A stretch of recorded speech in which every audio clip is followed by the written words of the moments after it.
happen. We cannot fight with our brothers and sisters and win the war. Because what they're trying to do is divide and conquer, and they're doing a damn good job of it right now. They're doing a really good job of divide and conquer.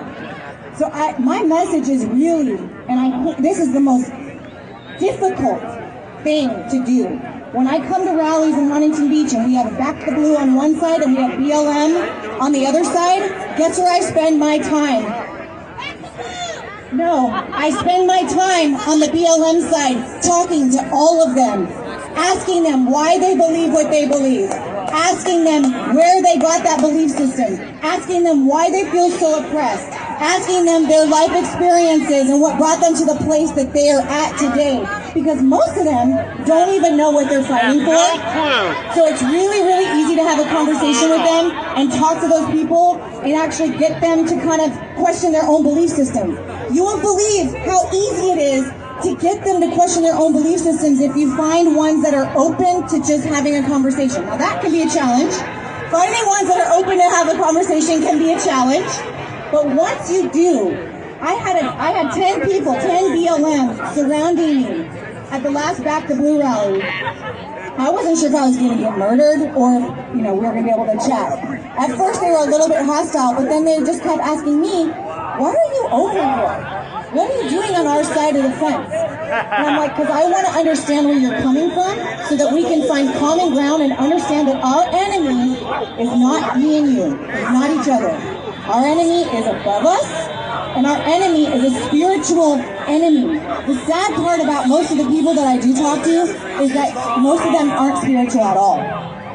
And that's part of their issue. They don't have a spiritual foundation. And so if we can show them what goodness looks like, what love looks like, what unity actually looks like, because a lot of them, I'm telling you, they come from broken families, they come from broken homes, they are broken inside and they're looking for something to belong to, and they really believe that they are fighting against some evil fascists that support Trump.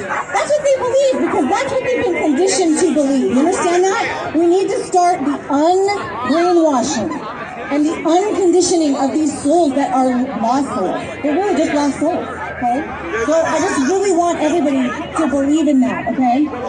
And then I'm gonna end with something. I don't have to shine the light because it's rolled up and I'll jump on stage. But I'm gonna end with something.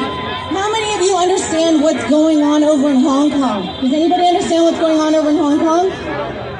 7.5 million people are fighting against 1.4 billion people, okay? The Hong Kongers are 7.5 million, and the Chinese are 1.4 billion people. And they are fighting for the last remnants of freedom that they will have, because China gets to officially take them over on 2047, the year 2047, okay? And they're trying to do it now, and that's why they're fighting. I was in Hong Kong last summer documenting their plight, talking to these people. I was fighting the Chinese Communist Party with them. I was getting tear gassed, pepper sprayed. It was my first time. It was great. It was fun. But the sadness in these people's eyes, knowing that they're losing their last bit of freedom, is what I can see now in America. And it's happening here. It's happening. And maybe China's not right next door. They're across the Pacific Ocean. But if we start losing our freedoms and allow communists to creep in, they will come and try to invade us eventually. What they're doing is they're invading us from within. They're invading us mentally. They're enslaving us mentally and emotionally. They're invading us here first. Okay?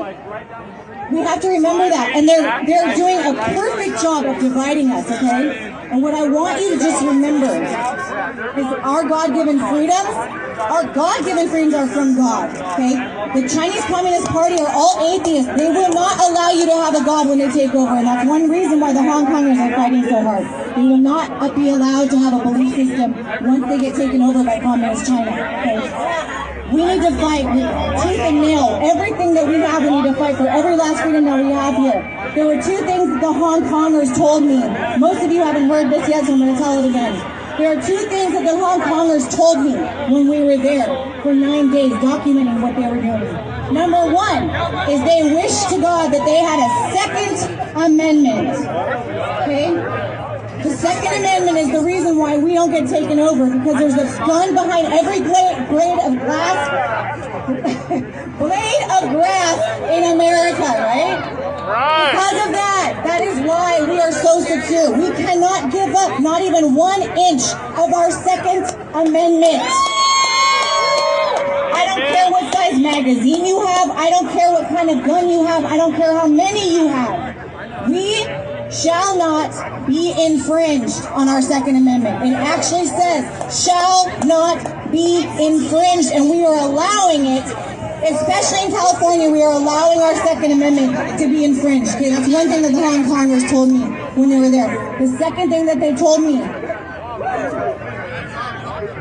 when we were there, the second thing that they told us was that please take our message back to Donald Trump. We love Donald Trump because he's the only president who will stand up to the Chinese Communist Party. And they begged us to take their message back to him and to tell him to keep fighting against China. And that they loved him and they loved America and they loved American freedom. So my message to everybody is to be like Hong Kong and be the America that Hong Kong thinks that we are, and never give up 1 ounce of your freedom and get your liberty out of chains. Yeah.